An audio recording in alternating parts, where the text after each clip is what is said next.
Hey, gang, it's me, Dr. Steve. And, I want to be totally honest with you here. I'm going to be completely transparent. Sometimes I too verge on despair. That's right. Even me, your patron professor, here to help you stay sane during these insane times. Yes, even sometimes that insanity just starts to weigh down on me as well.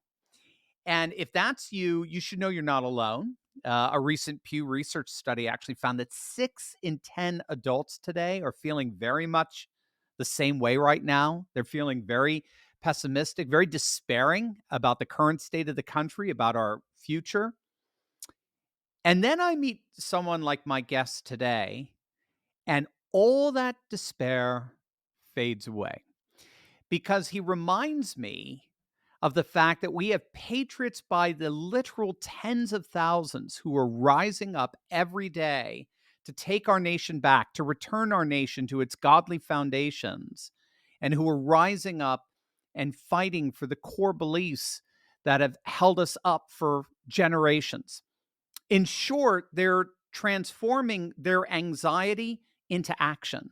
And that's exactly what my guest today has done. I want to introduce all of you to my good friend and now accomplished author, Kyle Stone. Kyle was in our mastermind group over the last couple of years. He's a close friend of this channel, and he is now the author of a brand new book, The Values We Hold Dear, Inspiring Stories to Reclaim America, which you can get simply by clicking on the link below. So, Kyle, dude, you did it, man. This is amazing. This is a beautiful book. Welcome, my friend. Thank you. I appreciate it. Oh, it's great. I know you've been working on it for so long, and I couldn't wait to see it. And now we have it, and it's just beautiful. I mean, the cover is absolutely gorgeous. The typesetting, everything. It's a beautiful, beautiful book just to keep right by a coffee table, right by someone's bed lamp or something akin to that. I wanted to begin by getting your take on the surge of pessimism yeah, it's going on in our nation today. It's certainly understandable. I know I've noticed a lot of people are seeing the Baltimore Bridge collapse as sort of a symbol of the cultural structural rot that's infecting our country. So, what are your thoughts? I mean, you just written this amazing book where you took a deep dive into the sacred values of our country. What are your thoughts on the current rising pessimism, this malaise that seems to have overcome so many of us? My current thoughts are pretty much that it's been a long time coming and it's been by design. Long time Nice. coming and it's been by design. The optimism of America was woven into our fabric from the very, very beginning, from our founders. But that doesn't mean that they too didn't face their challenges and they weren't scared and probably pessimistic, particularly when they were facing down the barrel of a British soldier or whatnot. Um, Unfortunately, though, compared to what happened to our founding fathers, today we've become a little bit more complacent, Mm, soft. yeah. We have social media, we have Netflix, we have instant access to goods and foods and service, and we don't really think about uh, a lot of where those things come from and how we can operate as a family without them because they're just always there. And but our founding fathers, they had something that I think we need to get back to and ground ourselves back onto in order to get ourselves into moving out of the pessimism and moving into hope and optimism once again. One of Yeah. the stories that I remember, and I wrote in the book, was the signing of the Declaration of Independence. That was a very it wasn't, let me put it this way, it wasn't a jubilant moment at that time. It wasn't like the founding fathers were jumping up and down saying, yes, we're free, we're free. Quite honestly, they were quite scared. Yeah. Elbridge Gerry of Massachusetts, and I'll read the quote here. It says, "Do you recollect the pensive and awful silence which pervaded the House where we have been called up, one after the other, to the President of Congress to subscribe to what we believed by many at the time, to be our death warrants?" It was a very, very scary moment, but they also recognized something, that despite the fact that they were putting themselves, their livelihoods, their families in jeopardy, they had rooted themselves in something which you taught me, which is the four fundamental pillars of virtue: Mm. wisdom, temperance, Mhm. justice, and courage. Mm. And so they took those and they embodied them, and with that they took action. And with that action, because they were able to recognize that wisdom encompassed timeless truths, and they understood that temperance required sacrifice of the immediate for the long term benefit, and they understood that equal justice under the law, because they were being persecuted quite a bit, is so important, that they decided that they needed that all of those that virtues and courage to stand for those convictions no matter Mm. what. And so, yes, we are in a time that's very interesting. It's very scary. But at the same time, the only way to break out of that pessimism, from my perception, is we need to take action. Yeah. I love it. Yeah, turning that anxiety into action. Absolutely love it. Wow, that was riveting. Actually, I was Yeah. like, Sorry. I mean, I was picturing them seriously though. I was picturing them in Philadelphia, just 40 minutes away from where I am right now. And knowing what you're talking about, how quiet and solemn it must have been, and they could probably hear the etching of the quill Mm. pen when they were. I mean, wow. Uh, There's another.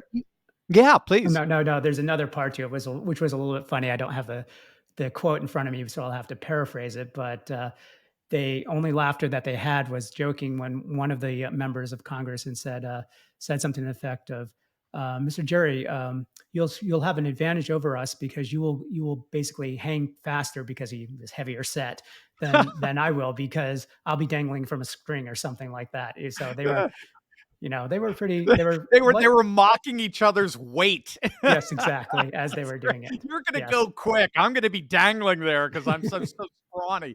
I love it. Sure. Well, you mentioned something there that I think is huge, and I remember Sebastian Gorka saying something like this to me once. We had interviewed him actually for our Insiders Club, a couple of years back. He said, "Despair is un-American." Now, this, he's an immigrant from Hungary, right? Despair is un-American. You point out that pessimism is not that is not our heritage. Our heritage No. is not to be doom and gloom, and this is what kind of drives me crazy with so much that passes as conservative talk today, is how doom and gloom it happens to be. I'm curious if you know how and why that negative trend, as it were, started. And can you just flesh out a bit for us more how and why despair really is un-American? Well, I think there's a part of human nature, right? I mean, we all Mm, have our joys, our sorrows, our wisdom, our stupidity. The dichotomy of our personalities, and so there has always been a sense of, from my perspective, a thread of pessimism that has existed in all societies and all nature. mm, It's just part of human being a human being. But I think that it really picked up probably about 5 generations ago.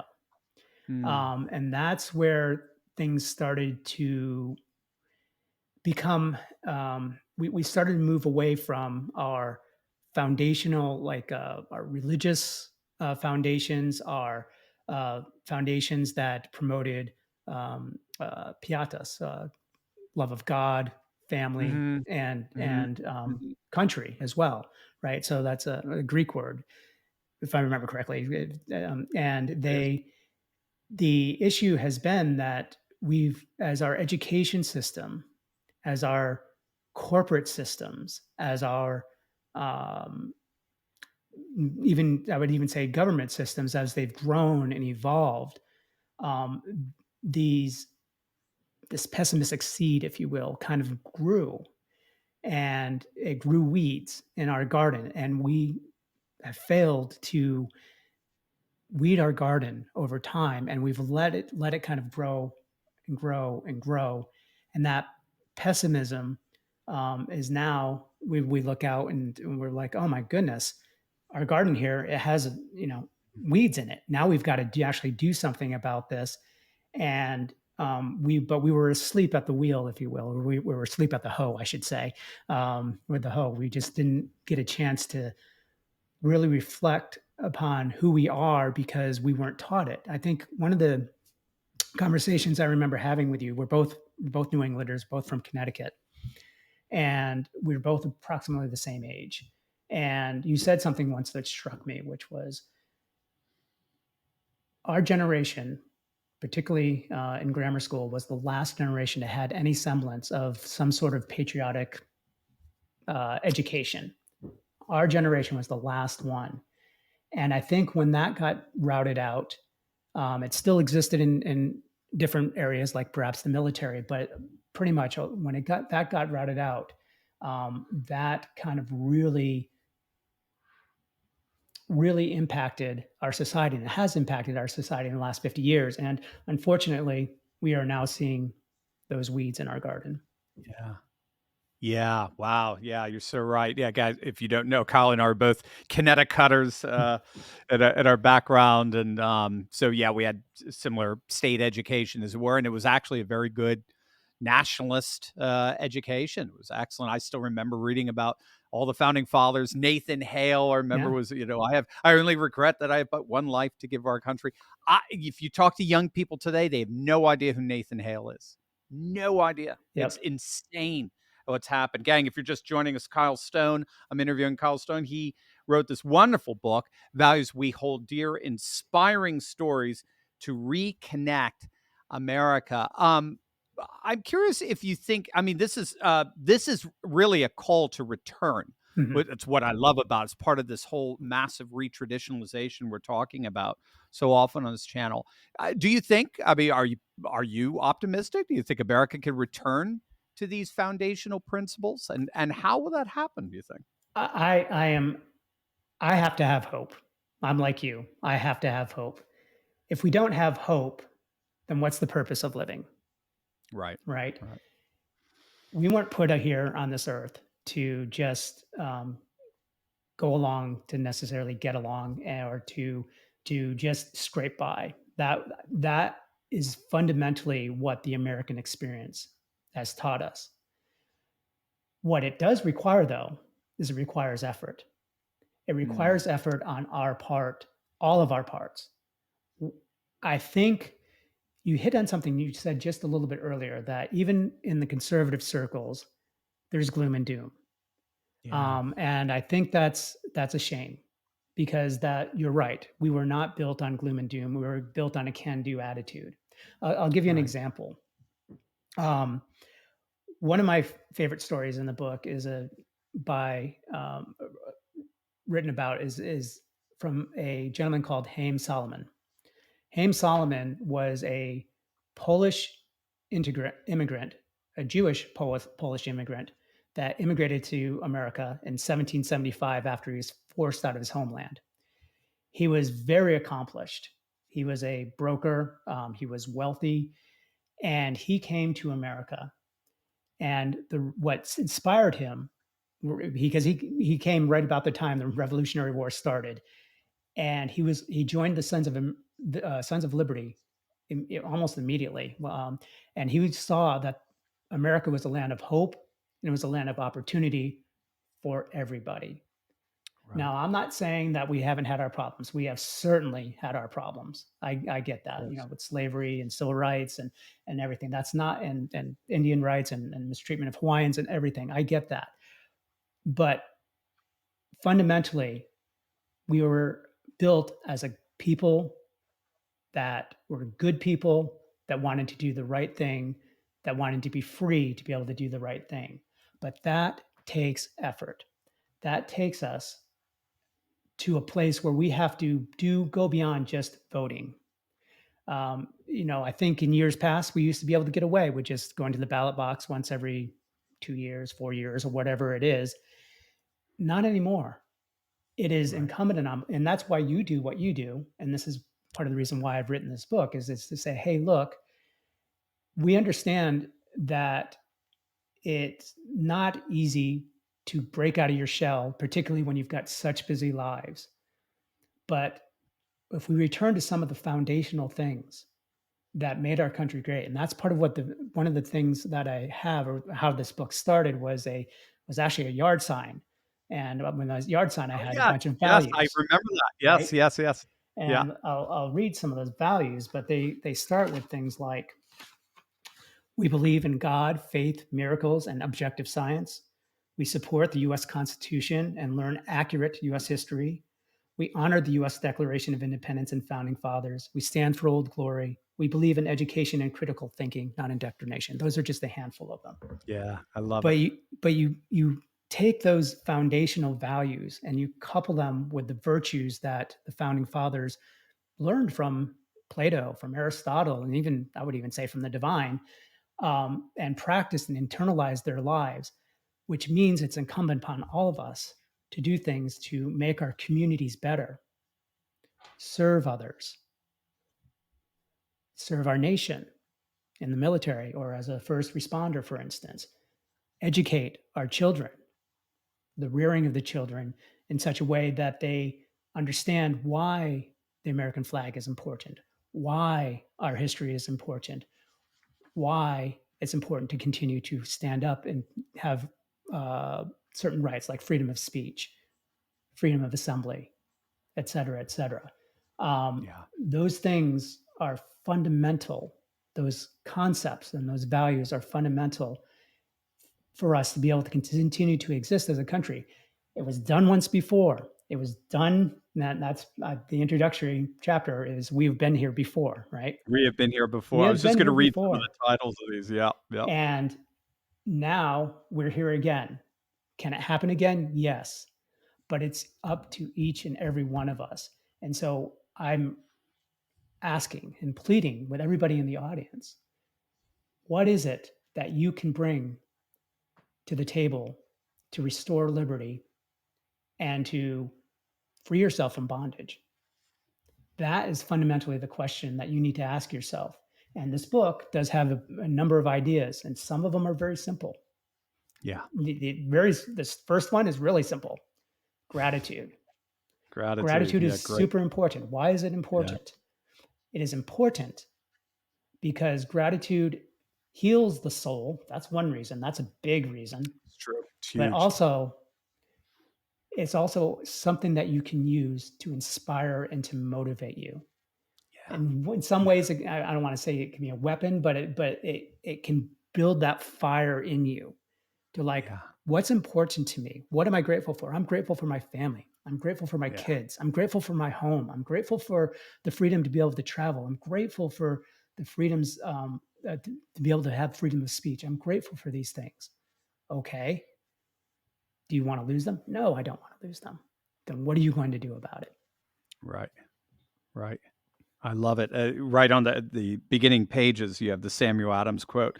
It does not take a majority to prevail, but rather an irate, tireless minority, keen on setting brush fires of freedom in the minds of men. One of my favorite quotes. And then another person had a great quote. It was wonderful. Bondage is easy. Freedom takes passionate effort. Author. That That was would be me. Kyle. That would be Kyle Stone. And I Well, love it because in aesthetics, we have a similar principle. Ugliness is easy. That's why we're mm, we're celebrating a cult of ugly today. Ugliness is easy. Beauty is hard. Beauty is fragile. mm, It can anything that's worth building can easily fall apart. Again, it's the nature of the fallen world we're living in, and yet we're always trying to rise up to God. And I love that. Bondage is easy. Freedom takes passion and effort. I just wanted to read a couple of the chapters here. I was just you have the introduction. We've been here before, which is wonderful. And epic signing. That's chapter 3. That's the Declaration of Independence. And then what I love with each of these chapters is you have one of the values Yeah. that we're holding dear. So in this one, take courage in supporting liberty. That's the lesson that the takeaway, as it were, from the Declaration of Independence signing. I like the Thomas Jefferson. I can't live without books. Yes. That's Tom. That's chapter 6. And then the value is read, learn, educate via the lens of truth, reason, and virtue. I mean, these are just such rich chapters. I love chapter 7, wisdom of our fathers. And then the value is honor the founders in the U.S. Constitution. Chapter 11, a hero's hanging. Step 11 is that values embrace responsibility, reject victimhood. A woman's great legacy. Men and women are equal in hoisting a shield to protect families and the nation. It's a beautiful book, Kyle. I mean, this is just absolutely beautiful. I mean, I get emotional looking at this thing because I remember, so, I saw it gestated and then going through all of its various forms. I remember reading a couple of the drafts you had there, and I was just, can you give us like an example maybe of just something? I mean, you already have, I know, but something else in the book that you find really inspiring in terms of these values that we hold dear. The first one that comes to mind is the how, and this one is in the beginning, um, how nervous General Washington was when it Wow. came to in 1776, when he's sitting in Pennsylvania, cold. His troops are all cold. They're sitting around fires, and he makes the decision to cross the Delaware to battle the Hessian troops that were stationed there. And in his particular situation, he his troops were many of the enlistments were set to expire at the end of the year, just like 6 days away, literally 6 days away. His army was already really ragtag and small. And so he was really concerned about whether or not they could pull this off. He wrote to his brother, actually, and his brother, he confided, he said something effective, the game is about up, meaning that Mm. while he was presenting himself to his troops like with confidence and yes, we are going to continue fighting for freedom and for liberty and for our country and for our families. The reality was he was nervous and he took a big, big risk on moving the troops in the middle of a nor'easter on Christmas Day with ice all around, managing by a miracle. Because by all rights, they should have been caught. They should have been alarms for the Hessians, but they weren't. And he managed to win that battle, which changed Mm. the course of the war because it helped reenlistments significantly, and it also made France sit up and take notice.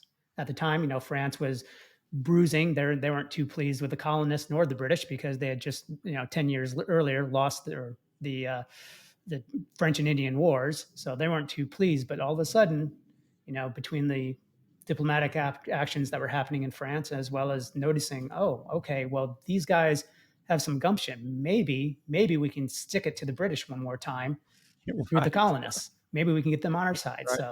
Right. But they did, and now we all know that that wasn't the end of the battle. There was a ton of other battles that happened, and there were a lot of losses on George Washington's part. But he persisted. He persisted. He persisted, and that persistence and that confidence and that ability to continue to go in the face of overwhelming odds, because statistically they should have lost that war. The Revolutionary War should be a footnote in history, but it's not. It changed the nation and it changed the world for the good. And I want to emphasize that very strongly. It changed the Yeah. world for the good. This grand experiment changed the world in ways that they could not have imagined for the good. And that is why it's important to keep these values, to keep Yeah. our rights, because without them, we're merely going to be serfs again. And that's where we're heading towards. The road to Right. serfdom, right? Right. Who's the author of that? Hayek, yeah, yeah, Hayek, yeah. Friedrich Hayek, yeah. Right.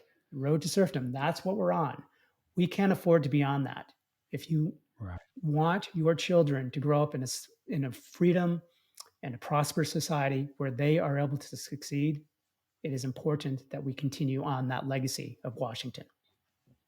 Mm, absolutely love it. Gang, you got to get this book. This is amazing. And it's been written by one of us. Grab Kyle Stone's book, Values We Hold Dear, Inspiring Stories to Reconnect America. Get one, get a bunch. All right. Get some for your family, for your Right. friends. Just start fighting back to save our freedoms with inspiring stories. Nothing can fight for freedom better than inspiration. So make sure you grab this book. It's absolutely wonderful. And you know what I love as I read through the book and as I listen to you, Kyle, I'm reminded that to be an American is to build. Mhm. We are builders and we build on the foundation of faith, family, and freedom. We don't rest on faith, family. We build on faith, family, and freedom. And this is a book that I think just inspires all of us to get building again. Yeah. And that's what's so wonderful about it. Well, Absolutely. thank you for the plug, and may I also just say that there should be also links down below that will give you free guides for ideas. So Mm, we've got rebuilding the republic, grandparenting with purpose, and a parent's toolkit to help you as well. yes. So just go ahead and download those, Love it. and also the book is on audio format as well. So Oh, wonderful. if you like listening, and quite frankly, the audio is actually my favorite because I got a fantastic voice actor by the name of Andy Kaufman, who just has a beautiful voice. And then I also had music written to incorporate Oh, lovely. into the Wow. beginnings of the chapters, Wonderful. which actually just kind of indicate, kind of the time period and whatnot that it was that the chapter is related to. And so I think it's a fun listening experience as well. That is wonderful. There's a multi-sensory, I say Yes. that. That's phenomenal. And the website too is valuesweholddear.com. It'll be linked down below, of course. Valuesweholddear.com. Kyle, congratulations. Well done. Thank you, Well sir. done. Appreciate it. And thank you. And I also want to say thank you to your partner, Ralph, your business partner and your CEO. Who? He was the, Who? yeah, that man, because he was the one that pretty much said, you should write a book. And I was like, huh? And Yeah. here it is. Yeah. Yeah, Ralph's a genius in terms of discerning gifts and then drawing them out and then seeing them put into action. His favorite expression is to speak in the darkness. That Genesis 1 kind of idea: speak into the darkness and see the light Yeah. awaken. So well done, Kyle. Great job. Thank you.